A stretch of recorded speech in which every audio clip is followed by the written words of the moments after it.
Hello everyone, welcome back to the channel Parth Edutube. और मैं हूँ पार्थ प्रति मजुमदार। और बेसिकली इस चैनल पे आप लोग को मिलते हैं फुल सीडेबली रिवीजन कोर्स 2020, मतलब अभी का, ठीक है। और इसके अलावा आप लोग को क्या मिलेंगे, आप लोग को मिलते हैं सेल्फ इम्प्रूवमेंट टिप्स, फिर थोड़े मोटिवेशनल वीडियोस, फिर आपके बी वायरल शोज जहाँ पे एंटरप्रेन्योर्स के साथ हम लोग का शो होता है, राइट। ये पहली टाइम हो रहा है। एंड स्टार्टअप कुछ वीडियोस। तो अगर आप एक ऐसे व्यक्ति हो जो सीडेबली के लिए प्रिपरेशन कर रहे हो तो ये चैनल आपके लिए है डायरेक्टली, ठीक है। और बेसिकली हम लोग का आज का टॉपिक क्या है, आप लोग को पता ही होगा, थंबनेल देख के आए हो, राइट। तो चलिए शुरू करते हैं। ये मेरा स्टाइल नहीं है, ये टेक्निकल गुरुजी का स्टाइल है। एनीवे, तो चलो शुरू करते हैं। हाँ, तो बेसिकली क्या है, हम लोग डिस्कस करने वाले हैं क्वेश्चंस, क्योंकि चैप्टर मैंने बच्चों को पूछा था, बच्चे लोग बोले कि नहीं यार, मतलब आप ऐसे मत पढ़ाओ कि आप पूरा चैप्टर पढ़ा दो, टाइम वेस्ट होता है, तो मैं सिर्फ क्वेश्चंस ही पढ़ाऊंगा, ठीक है। हाँ, लेकिन जो भी बच्चे नए हैं उन लोग के लिए बोल रहा हूँ, अगर आपको चाहिए सीडेबली के प्रीवियस ईयर्स पेपर्स तो आप मुझे डायरेक्टली कांटेक्ट कर सकते हो, कमेंट बॉक्स में बता देना कि चाहिए, तो फिर हम आपसे कांटेक्ट कर लेंगे, ठीक है। जो भी बच्चे हो जो मुझे अभी तक मैसेज किया है, मैंने उसको फुल ऑन रिस्पॉन्स किया है। जो भी चाहिए मैंने डाउट क्लियर किया है। ऐसा कोई भी बच्चा नहीं है जो मुझे बोल सकता है कि हाँ मैंने ईमेल किया था लेकिन रिप्लाई नहीं आया, या मैंने मांगा था लेकिन मुझे दिया नहीं है। तो अगर आप कोई भी हो, अगर चाहिए तो मेरे को बोलो, जितना हो सके मैं हेल्प कर सकूंगा, राइट। तो आज का टॉपिक क्या है, स्ट्रक्चर ऑफ एटॉम। अब एटॉम तो हम लोग क्लास 9 से पढ़ते आ रहे हैं, ठीक है। 9 में पढ़े थे, फिर अभी 11th में भी है, राइट। तो हम लोग पढ़े हैं ऑलरेडी, हम लोग को पता है मतलब क्या है क्या नहीं है। अब आप लोग को मैं चैप्टर एक्सप्लेन नहीं करने वाला क्योंकि बहुत टाइम जाएगा, तो मैं सिर्फ आप लोग को टॉपिक्स बोल रहा हूँ कि हाँ ये सब टॉपिक्स आप लोग को पढ़ना है, ठीक है। और देखो इनऑर्गेनिक में टेक्निक क्या है, टेक्निक आपका ये है कि इनऑर्गेनिक में आपको सब कुछ पढ़ना पड़ेगा। ऐसा नहीं कि मतलब आपने ये टॉपिक पढ़ लिया, ये टॉपिक स्किप कर लिया। अभी मैथ्स का जैसा नहीं है, मैथ्स में अगर आपने एक चैप्टर पढ़ लिया तो उससे एक क्वेश्चन आने वाला है, ठीक है।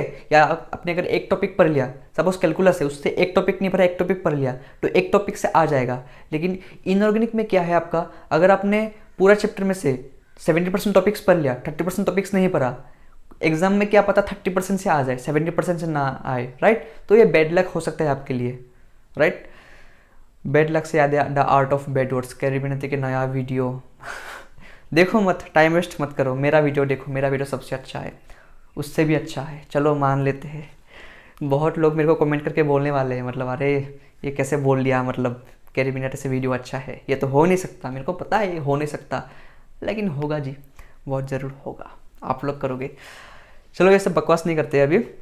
देखो मैंने अपने सामने टॉपिक्स लिख लिया, क्योंकि मेरे को तो अभी बोर्ड में लिखा नहीं, क्योंकि टाइम वेस्ट होता है, तो मैंने कॉपी में लिख लिया बेसिकली सब, तभी मतलब।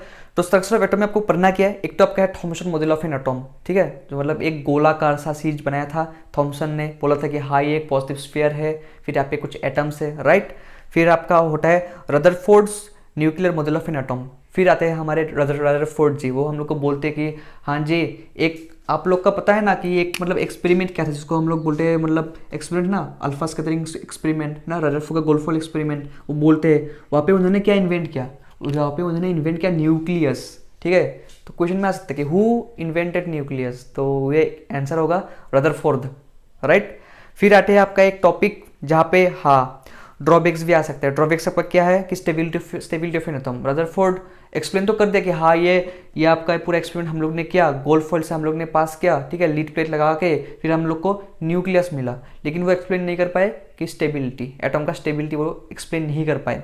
फिर आता है Bohr's model of an atom, Bohr's का भी कुछ थ्योरी दे दिया है ना। फिर आपके कुछ ड्रॉबैक्स भी है, वो पढ़ना। फिर आपके आते हैं प्लैंक्स क्वांटम थ्योरी, ठीक है, वो भी बहुत इंपॉर्टेंट है, जहाँ पे उसने बोल दिया कि E is equal to H mu, ये मतलब एनर्जी है आपका, H मतलब क्या है, प्लैंक्स कांस्टेंट है, जिसका वैल्यू बहुत इंपॉर्टेंट है, 6.626 × 10⁻34 जूल सेकेंड, ऐसा कुछ है, पढ़ लेना। फिर आते हैं आपका फोटो इलेक्ट्रिक इफेक्ट, वो भी बहुत इंपॉर्टेंट है। फोटो इलेक्ट्रिक इफेक्ट बेसिकली क्या है, ये आपका देखो मतलब कोई भी एक आपका एक फोटोन गिराता है उस मेटल सरफेस पे, फिर उस मेटल सरफेस से एक इलेक्ट्रॉन निकलता है, तो ejection of that electron from that metal surface is called photo electric effect, ठीक है। मतलब एक फोटोन सरफेस पे अटैक करता है और एक इलेक्ट्रॉन निकलता है। फिर आते हैं आपका कुछ कॉन्सेप्ट के थ्रेशोल्ड, मतलब कि मिनिमम एनर्जी डालो ताकि एक इलेक्ट्रॉन निकल जाए, राइट। थोड़ा कंफ्यूज हो रहा है क्या, कंफ्यूज नहीं होगा, मैं जस्ट टॉपिक्स बोल रहा हूँ, एक्सप्लेन नहीं कर रहा हूँ, राइट।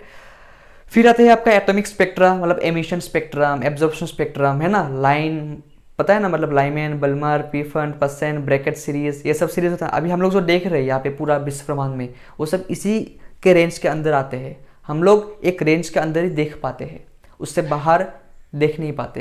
तो वही सीरीज को हम लोग बोलते हैं ये लाइमन, बलमार, ये सब सीरीज होते हैं ना, राइट। उसके बाद आते हैं आपका एक टॉपिक जो है आपका quantum mechanical model of anatomy. तो सबसे इंपॉर्टेंट है, इसको तो पढ़ना ही होगा क्योंकि सीडब्ल्यू में इसी से क्वेश्चंस आते हैं। जितने भी क्वेश्चंस मैंने अभी तक देखा है वो क्वांटम से ही आया है, राइट। तो क्वांटम मॉडल ऑफ एनाटॉमी बहुत इंपॉर्टेंट है, जहाँ पे आपका ड्यूअल बिहेवियर ऑफ मैटर है एक टॉपिक, ठीक है। ड्यूअल पता ही तो है, ड्यूअल मतलब क्या है, पार्टिकल जैसा भी एक्ट करता है और आपका ये वेव जैसा भी एक्ट करता है, राइट।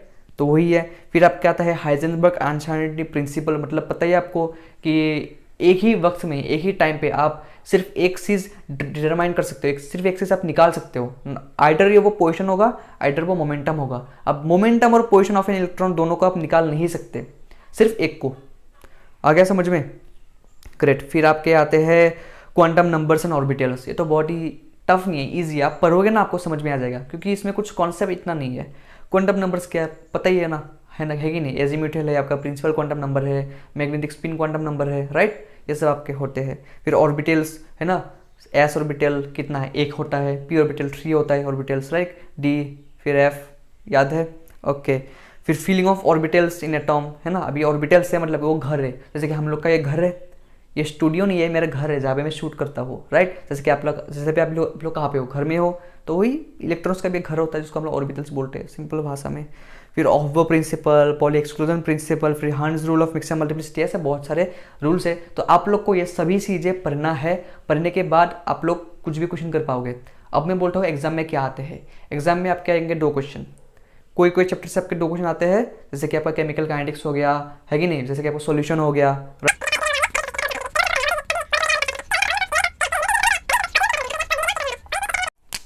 हाँ, अभी आप लोग देखो सीडब्ल्यू 2018 का ही एक क्वेश्चन है, ठीक है। क्वेश्चन क्या है आपका?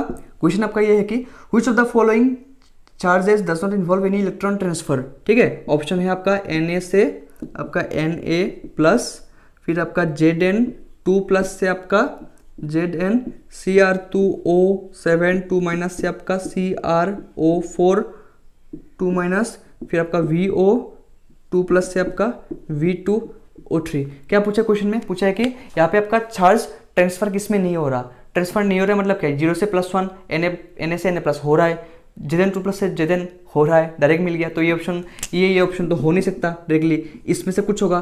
कैसे ढूंढोगे? सिंपल है, आप लोग डिफरेंस देखो, इसका डिफरेंस किस में नहीं आ रहा है कि नहीं। अब आप यहाँ पे देख सकते हो V2 VO, V मतलब आप एक्स पे कर लो, O मतलब क्या -2 है, इक्वल टू 2 प्लस हो रहा है, ठीक है।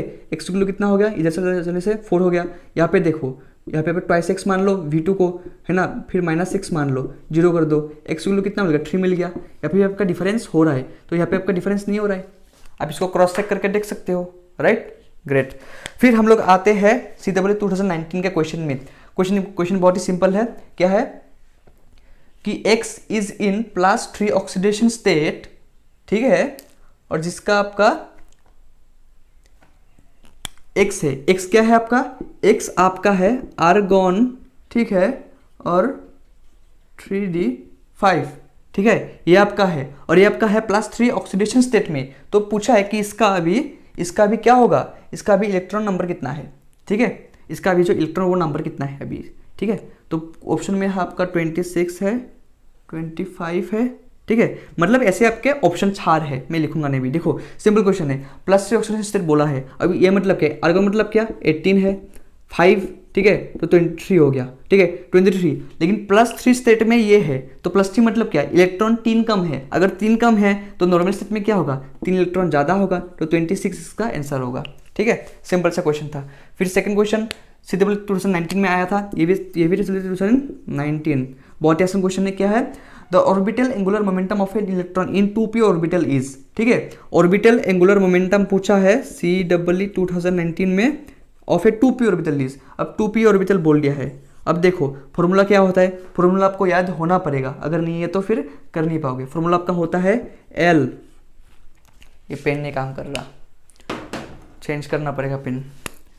देखो L+1, ठीक है। फिर आपका फॉर्मूला क्या है, H बाई क्या था आपका, 2 पाई था ना, या मतलब हाँ यही था, ठीक है।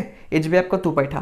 तो अब देखो L मतलब 2p मतलब क्या होता है, 2p मतलब p इक्वल्स टू कितना होता है, 1 होता है। तो अब यहाँ पे 1 पुट कर दो, 1 1+2 h/2p कर दो, क्या होगा आपका √2 है ना h/2 ये आपका आंसर है। तो जहाँ पे आपका ऑप्शन होगा ये वाला, अब वहाँ पे टिक कर देना। अब देखो ऐसे क्वेश्चंस मैंने आप लोगों को कर दिया, ठीक है।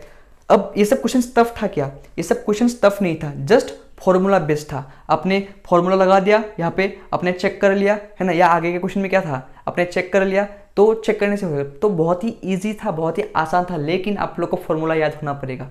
अगर आप लोग को पता नहीं है कि है ना कि हाउ टू फाइंड दिस, तो फिर गए। अगर आप लोग को पता नहीं है कि एन कि फिर n है ना, फिर n का साइज कैसे हम लोग निकालते हो, तो फिर अब गए। n का साइज मतलब क्या, अभी देखो 3p है 4s है, साइज किसका बड़ा है आपको वो पता होना पड़ेगा। साइज मतलब क्या, हम लोग इससे निकालते हैं तो 4s का साइज ज़्यादा होगा ना ऑब्वियसली, तो हम लोग ऐसे करते हैं। एनर्जी किसका ज़्यादा है, ठीक है, वो हम लोग को पता होना पड़ेगा। कैसे पता होगा, प्रैक्टिस करना पड़ेगा, पढ़ना पड़ेगा उसके लिए। बहुत ही आसान है, इतना टफ नहीं है। तो ये चैप्टर अगर आपको कुछ डाउट है तो मुझे पूछिएगा, या फिर पूरा अगर पढ़ना है तब भी कॉमेंट बॉक्स में बोल सकते हो, राइट। तो लंबा वीडियो देखते कोई है नहीं, तो शॉर्ट वीडियो बनाने के लिए ट्राई करता हूँ, लेकिन शॉर्ट वीडियो बनता ही नहीं है।